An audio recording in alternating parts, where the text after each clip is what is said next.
When you're watching college football, you'll hear a lot about Division One, FBS, FCS. What does all this mean? Let me show you. Back in 1968, the NCAA decided they were going to have college football split in two. Up to that point, it had all been essentially the same thing. They had it split in the university division and the college division. The university division was for larger universities with bigger budgets, more support, all that sort of stuff. The college division was, of course, for smaller universities or colleges with less support and less resources. We're going to focus on what happened to the university division, since this became the top of college football, major college football as we think of it today. So that split occurred in 68, like I said. We get all the way to 75, and the number of scholarships being offered up to that point is completely unrestricted. Scholarships were a little less common back then, but through the early 70s, they gradually began ramping up at certain schools that can afford to essentially give unlimited scholarships. A lot of smaller schools obviously have a big problem with that. It's hard for them to compete. So, in 1975, the NCAA goes back to the drawing board. Instead of having the university and college divisions, they decided on divisions 1, 2, and 3. These divisions have a lot of differences in terms of their monetary obligations between them. Division 1 is what we're referring to when we talk about major college football, so now we're going to focus in on that. Between 1975 and 1978, all of Division 1 is the same. There is no 1A, 2A, FBS, FCS split.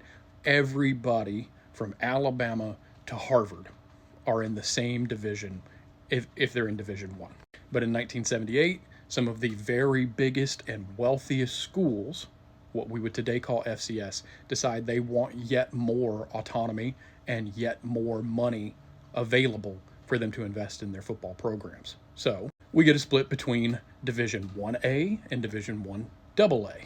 Division 1A goes on the bowl system, the thing that we're used to in major college football. No playoff, it's all polling, everything else. Division 1AA does run a playoff, and they name a national championship in a much more traditional fashion. Later, their names are changed to reflect this. Football Bowl subdivision, for which the NCAA does not and never has awarded a national championship, and the Football Championship division, which is the lower of the two, where there is a long-standing playoff, and the NCAA actually awards a national champion here.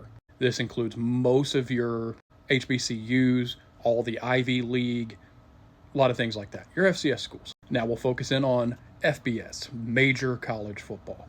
This sort of comes up later on with an informal further division between the top and bottom half. And that looks like this. Your Power 5 conferences and your Group of 5 conferences. The Power 5 conferences are the conferences that you usually hear about. They're most represented in the top 25. They're the most represented in bowl games. They have largely the most money, certainly the most lucrative television deals for their conferences. They are the ACC, the Big Ten, the Big 12, the Pac-12, and the SEC. And then these down here, the American Conference USA, the MAC, Mountain West, and the Sun Belt are your Group of 5 conferences. A lot of those are comprised of schools that have jumped up from the FCS. Now, of course, as we all know, college football is undergoing many major changes right now. For example, the Pac-12 functionally doesn't exist anymore after this year. The Big Ten does not have 10 members and hasn't for a long time. The Big 12, I don't even know how many members they are now. The SEC is no longer exclusive to the Southeast. The ACC has members or will have members in California next year, and Stanford and Cal, as well as Texas with SMU. So it's kind of all over the place. But this is how our current college football came to be.